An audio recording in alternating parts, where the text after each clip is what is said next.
On July the 12th, the special arbitration will issue a ruling initiated at the unilateral request of the Philippines. In recent days, the U.S. has been patrolling in the South China Sea, where the Chinese have been conducting routine military drills. Philippine policymakers have suggested the country is under pressure from Washington to find issues with China. Washington still embraces the pivot to Asia strategy, or whatever substitute phrase one might want to use.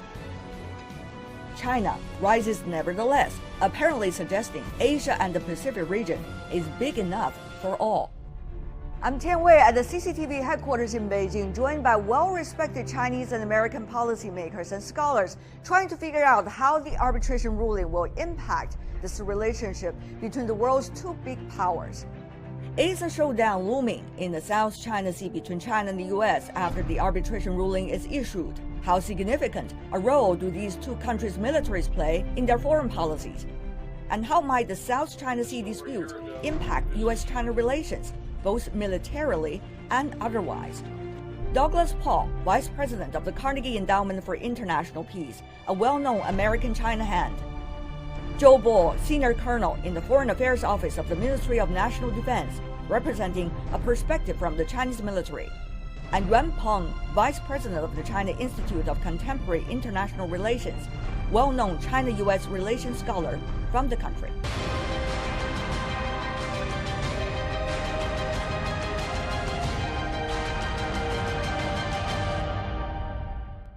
Welcome to the three of you to our special program, Troubled Waters of World Insight. Senior Colonel Zhou, yes. What might happen after the ruling comes out?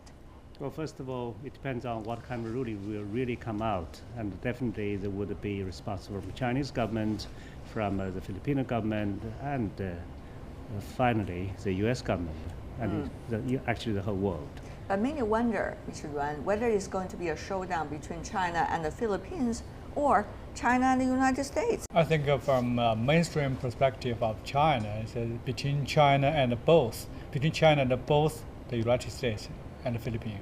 Many suggested that maybe the United States is behind of the case of the Philippines. Mr. Paal, of course, you heard the name United States. How would you respond to your Chinese colleagues?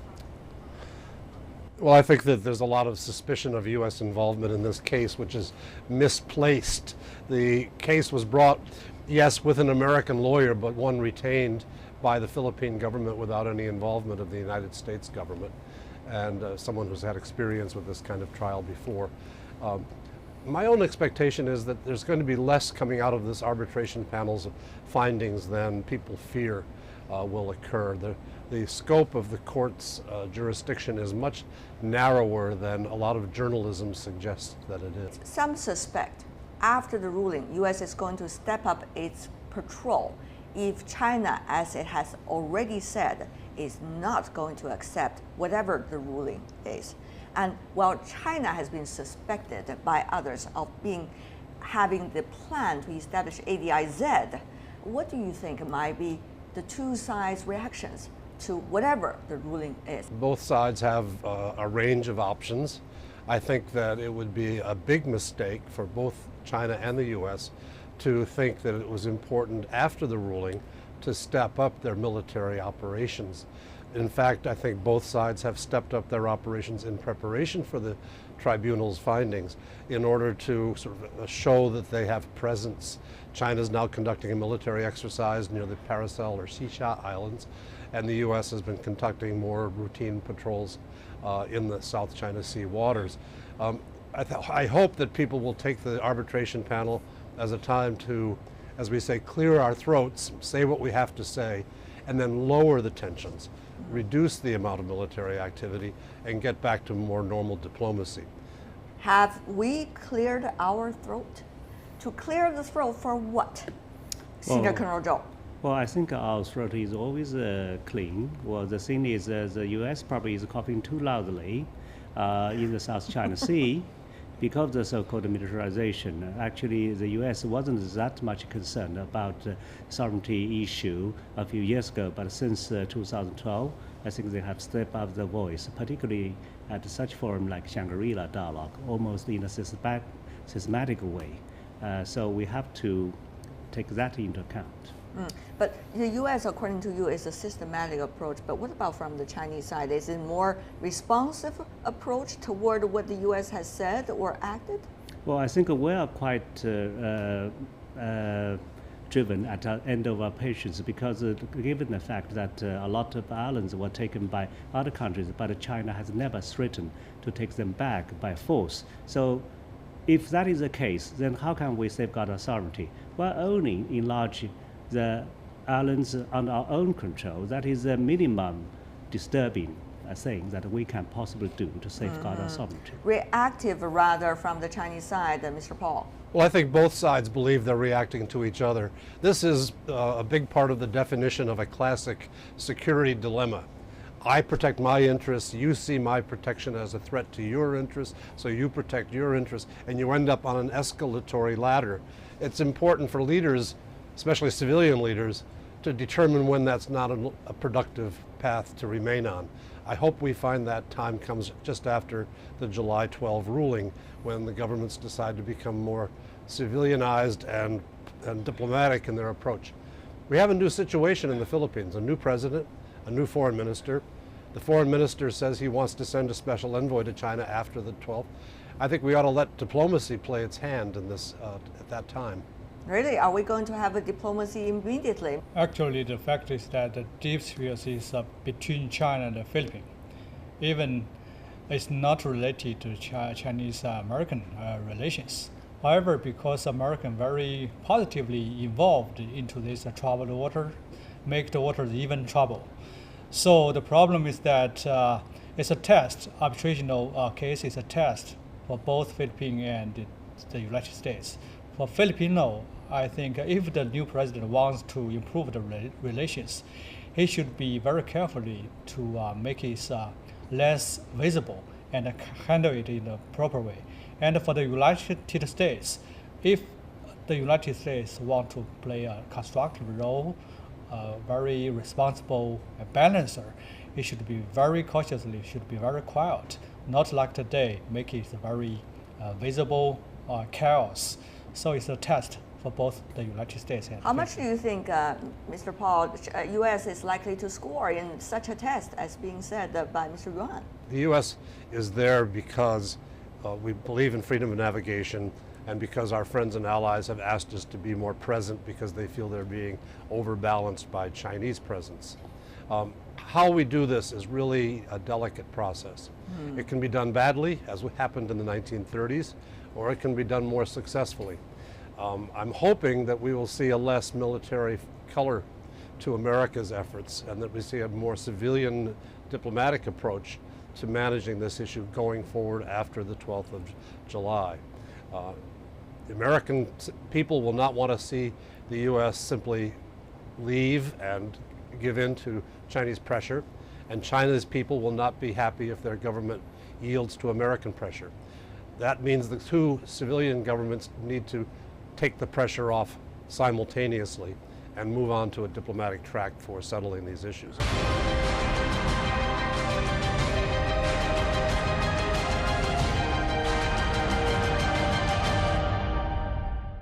Because we are all professionals. Let me be honest with you. We just can't win the other side on this concept of freedom of navigation because there are so many loopholes in this holy Bible of maritime domain. These are things that have to be worked out primarily between the Philippines and China because that's where the dispute lies. The U.S. is a bystander, an interested bystander, but it's not a direct participant. On the one hand, the two mil-to-mil relations today is in bad shape in the past 10 years. On the other hand, the two militaries focus on the competition. But today, the fact is that the media focus too much on the later side. What do you make of the possibility? After all, the two military, as I said, are in the waters over there. I wish the award would be a turning point for the U.S. to reduce its military presence in the waters to make it less troubled. Because the thing is, the United States cannot praise Chinese sailors for being professional in keeping distance with the American ships sailing in the waters. The point is, even if you quote Q's or RB to justify your purposes, the point is all these encounters are planned by the U.S.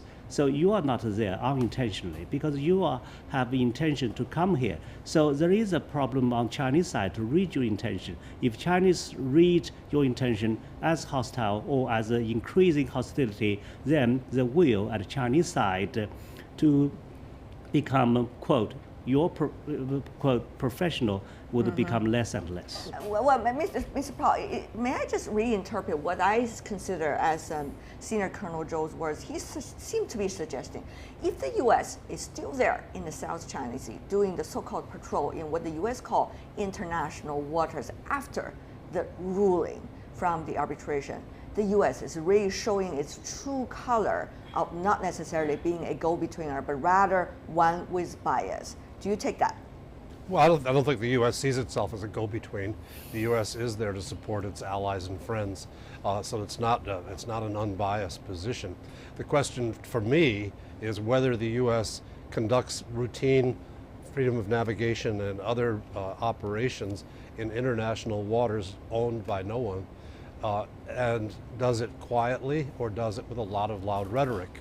I think the rhetoric has been counterproductive, and it's producing a necessity for China to respond in kind because of the normal iteration of public diplomacy.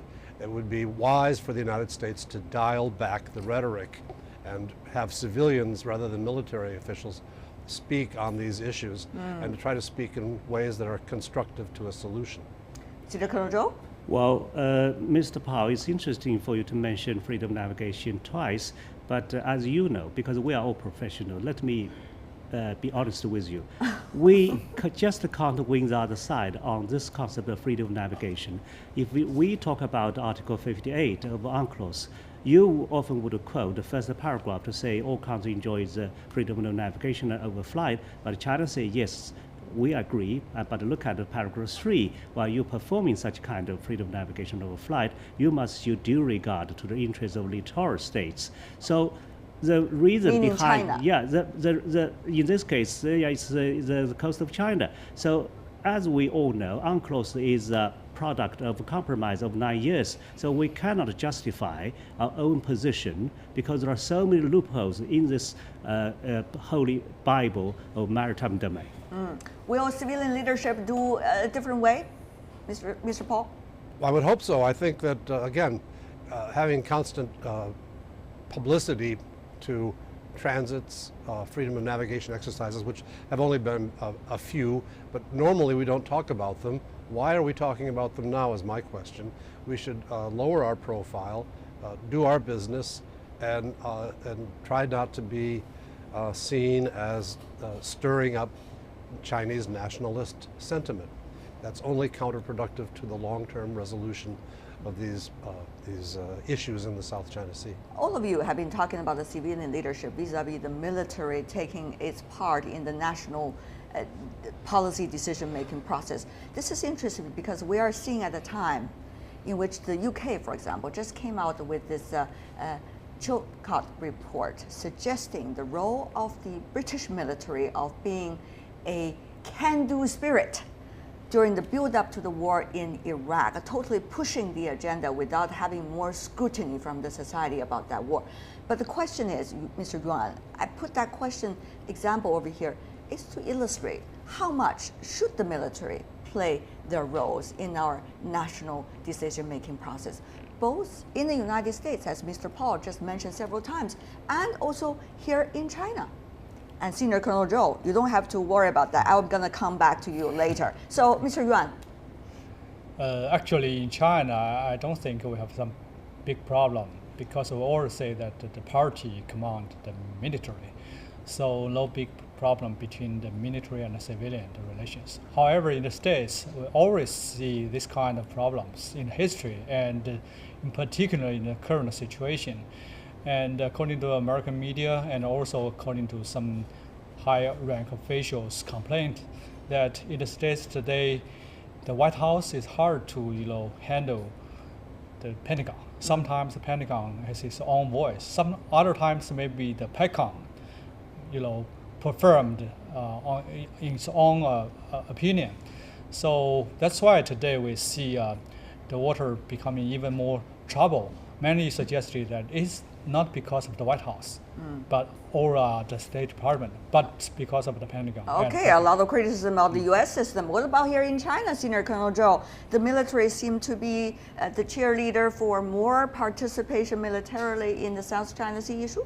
I don't think so, because I believe we have been quite restrained in the South China Sea. There's one interesting phenomenon in Sino-U.S. relationship. That is, both leaders attach great importance to the inter-military relationship. That is very rare to be seen in all the relationship among leaders in the world. Because when state leaders talk to each other, they seldom talk about the military relationship. But it's not the case with the China-U.S. military relationship. Whenever these leaders talk, you always find they talk about how the Secretary of State should visit China, or how Chinese Vice Chairman of Central Military Commission should visit the United States. This shows how important this relationship can be, because the military relationship actually lag behind the political and economic relationship, and it probably will doom the relationship, the whole relationship, if we do not take enough care. But the question is, Senior Colonel Zhou, as you rightly pointed out, what exactly is the reality of the military-to-military exchanges between China and the United States? Is it going to be just makeup for a relationship that has a lot of problems only because we wanted to catch up with the political and economic ties, or there are real necessity between the two militaries and they are willing to have shared aspirations? Those are two different cases. Yeah, there is definitely necessity, but people always talk about how vulnerable Sino-U.S. military relationship has been. It is not? Well, that is one side of the coin. The other side of the coin is how resilient it has been. Because in spite of all this problem, and because of the fact that China and U.S. are not enemies, therefore this is a much more complicated relationship. So that is why the U.S. would still invite China to attend a RIMPAC 2014. That is why China and U.S. would still do a lot of HDR exercises. That is why the U.S. would still want to engage us with peacekeeping as much as possible. And that is why we're still doing counterpiracy in the Gulf of Aden. So it's not a black and white picture. It's much more complicated than that. Mr. Yuan. Yeah, I totally agree Senior Colonel Zhou's point of view. On the one hand, we see the American patrol action in the South China Sea. On the other hand, you can see Chinese military exercises.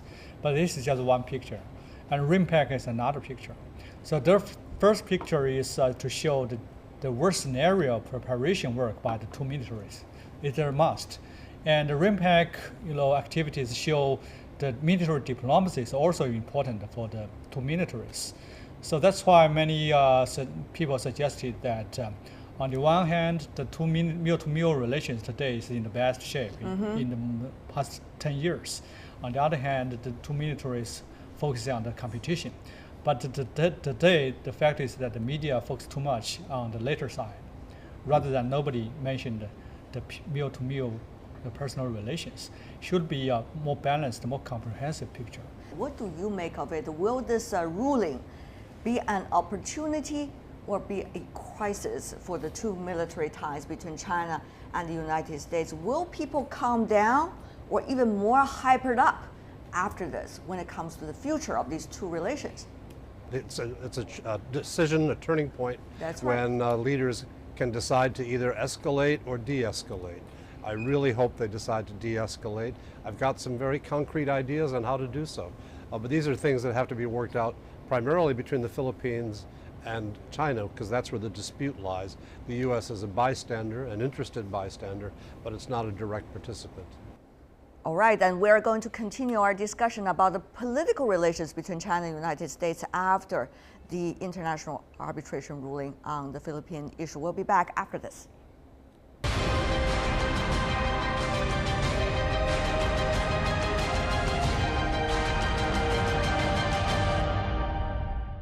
The question is, why would the U.S. come so close to the Chinese islands to exercise so-called freedom of navigation? You know, and I know. That is bullshit, right? It's like when you drive a car. If you only hit the accelerator and add gas and never hit the brakes, you're going to have a problem.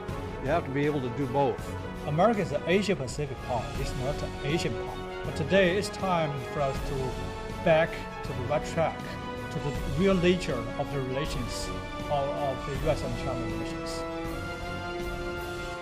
You're watching Troubled Waters special program World Insight. So, what do you make of the nature of relations between China and the United States, particularly about the issue of territorial disputes reflected this time? What exactly is the end game? Have the two sides a plan, or at least some thoughts about what exactly they want in the Asia-Pacific region? Mr. Paul, from your perspective. The end game is going to be a long play. It's not going to be one quick event or a few events.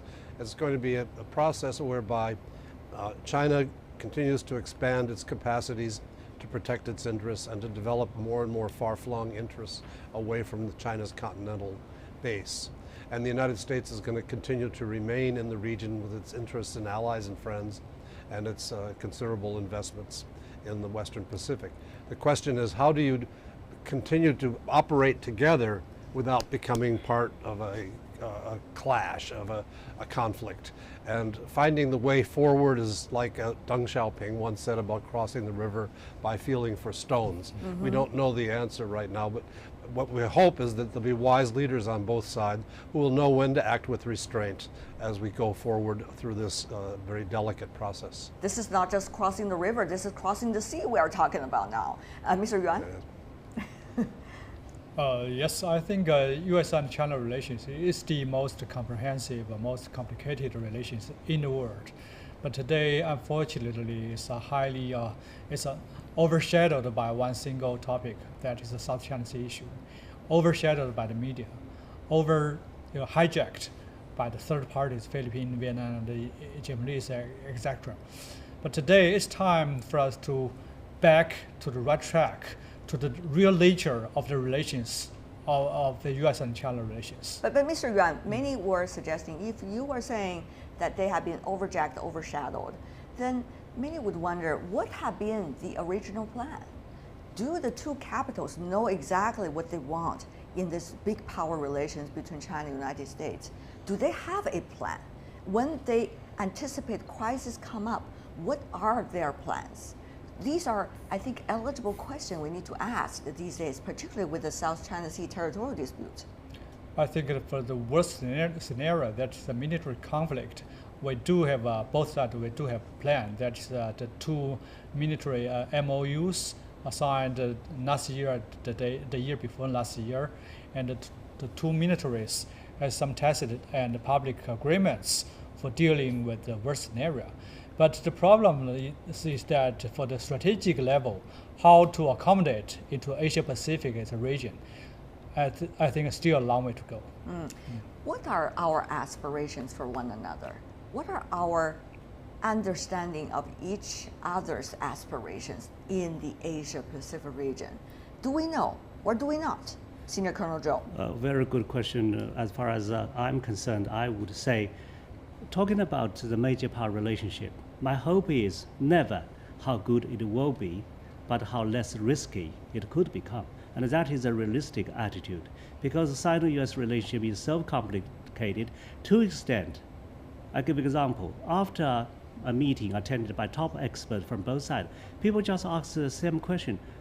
Essentially, that is, what do you want? Right. Because that confused me so much. It's almost like a religious question. That is, the most simple question becomes the most sophisticated question. So that is how to read correctly the intention of the other side is so difficult. What do you want and how do you want it? I think those are fundamental questions. So Mr. Paul, you are the important brains in Washington when it comes to U.S.-China relations. What do you want? How do you want it? Washington is less driven by ambitions of its own. We have a very high level status quo American presence and influence in the Western Pacific. And I think Americans would like to keep as much of that as they can. And when you talk, as Senior Colonel Zhou has just done, about accommodation, Americans are concerned that accommodation means surrender. And so we have a debate about that. on the other side of this is a lot of American thinking is driven by analysis of what China is up to. And people here are trying to project where does China's growing capability, powered by a still dynamic economy, in the end take China? Is China trying to drive the West out of the Western Pacific, drive the US out? China's leaders say no, that there's room for both. But people drew conclusions when China expanded its landfilling operations in the South China Sea. For many people, especially in our military and defense circuits, they looked at that as a fait accompli, a proof that there is no point in waiting anymore. China has ambitions to drive the U.S. out of the South China Sea, and therefore the U.S. has to pick up the level of effort to protect its presence there. Now, I don't think that's the conclusion of the White House. At least the White House hasn't said that its conclusion is there. But there's certainly powerful voices in Washington articulating this point of view. And it's part of the mix that influences the policies chosen piece by piece and ultimately become an overall strategy. Mr. Paul, may I follow up by asking you, is that kind of perception natural born? Some people just born with that perception. It's hard to change. Or there are things that the Chinese side could do in order to reduce that kind of perception and even change that kind of perception. Mr. Paul. Well, in the end, we are a collection of 330 million people and with lots of different points of view. But in the end, evidence is sorted through. And if China is sending signals that are fairly clear that China's long-term goals are not inherently adverse to American interests, the U.S. will draw one set of conclusions. If there are mixed signals from China about pushing the U.S. out or diminishing U.S. influence, that'll produce another set of responses from the U.S. It's an ongoing iterative process. It's not something with a conceptual, clear line of demarcation. Is China aware of the perception it is projecting to the United States, at least to the majority of the United States, like people like Mr. Paul? Or is China at this moment already have a very clear idea of how much it will fight against the U.S. in order to get what they consider as its own sphere? Well, Mr. Paul, as you have said, there are so many different voices in the United States, and I personally believe the Chinese signal to the U.S. is always consistent. That is, no confrontation and good relationship, and this has been what we want. If you look at all this issue from Chinese perspective, China is not threatening to use force to take back those islands that the Chinese believe are Chinese.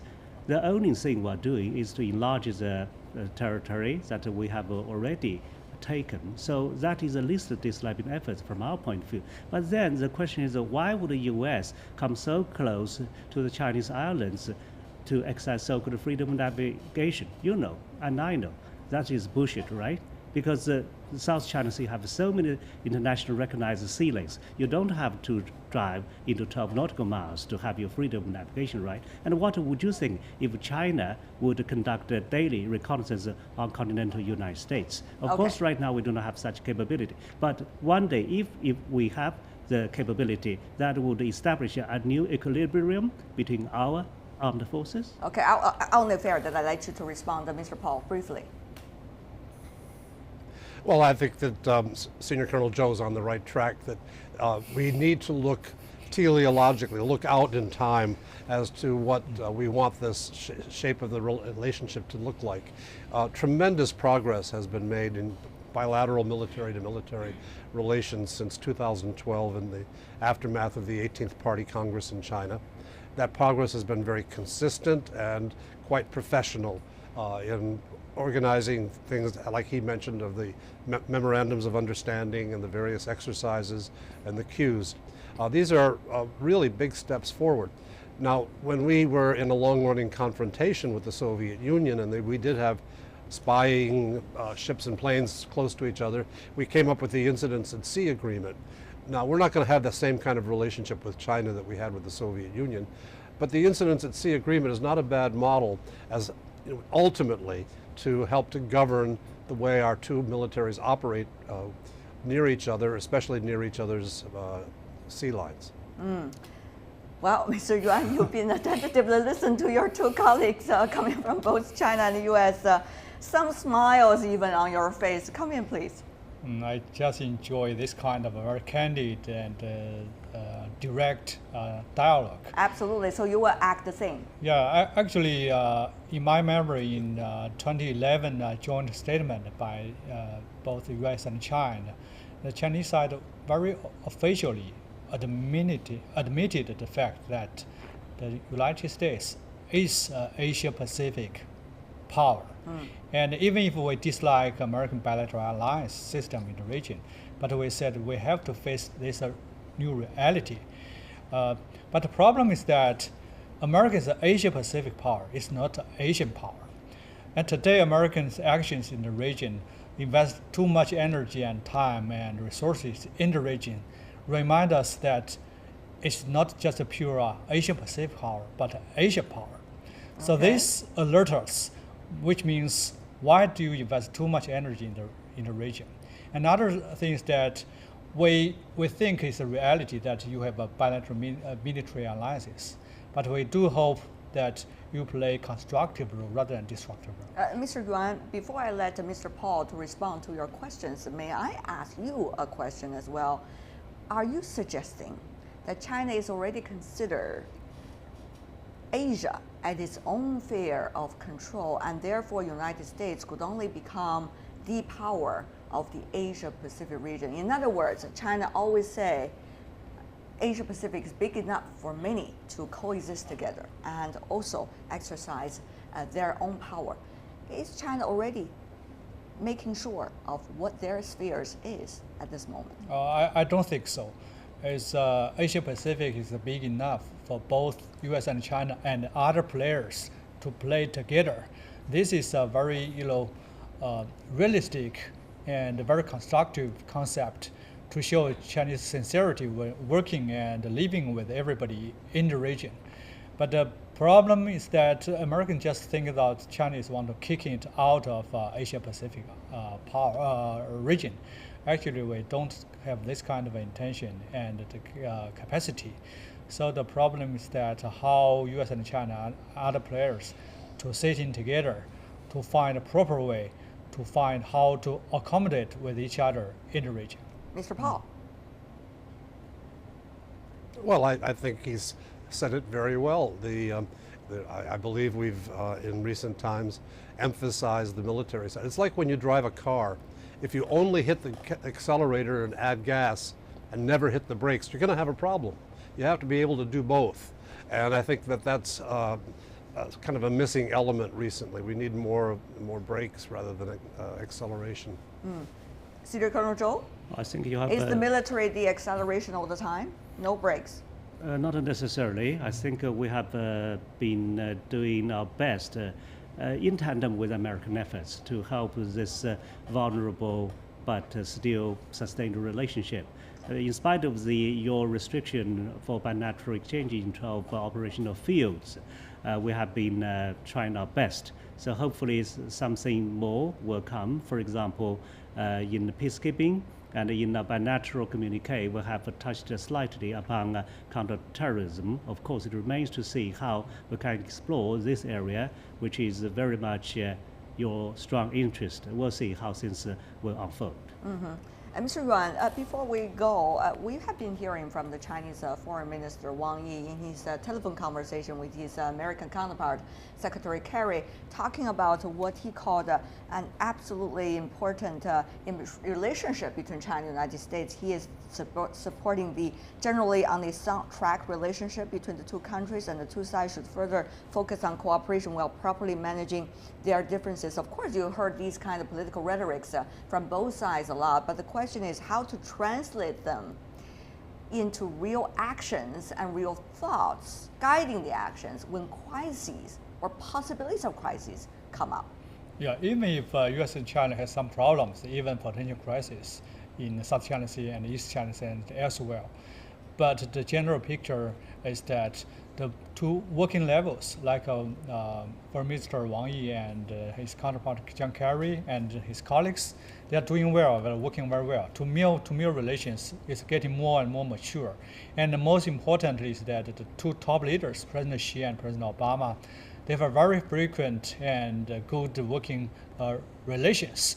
And President Obama is going to visit China in the coming September. I think this kind of a mechanism is a guarantee to the stabilization of the relations. This is the mainstream of the relations. And we are running out of time, really, gentlemen. I've enjoyed this intellectual journey with all of you. July the 12th, the world is going to hear the so-called international arbitration ruling regarding the South China Sea issue. At this moment, any advice for both Chinese, American, and others who are going to look at those rulings and thinking about the future of the region and even beyond? Let's start from Senior Colonel Zhou. Well, I hope Filipinos' initiation of the arbitration will provide a chance for the United States to think whether all this is really worthwhile for the U.S. Navy to be in the South China Sea and to worsen our relationship to that extent. Mr. Yuan? I hope the Filipino new president take this his predecessor's work and turn to another new page for the Filipino-Chinese relations. I also hope the American side, who wants to play a constructive role in this moment to decrease the political crisis, to keep a low profile in dealing with this case. And if that two conditions met, I think China can make this as a new opportunity. Okay, Mr. Paal. Well, I think it's important to take advantage of the July 12 award from the International Tribunal to take the camera back and look at the whole of our relationship and not just focus on the South China Sea. I hope that what we've heard from the new president of the Philippines about neither taunting nor flaunting the outcome of the award will be a starting point for a more constructive and less tension-filled relationship. Mr. Douglas Paal, Senior Colonel Zhou Bo, and Mr. Yuan Peng, really appreciate, gentlemen, for being with us. We learned a lot. Thank you so much for being with us. And that is all for World Insight special program, Troubled Waters. On Tuesday, July the 12th, we'll bring you a discussion on the South China Sea arbitration after the ruling is issued. From me, Tian Wei, and everyone at the World Insight team, thanks for watching, and tune in again tomorrow for more insights from across China and around the world. Good night.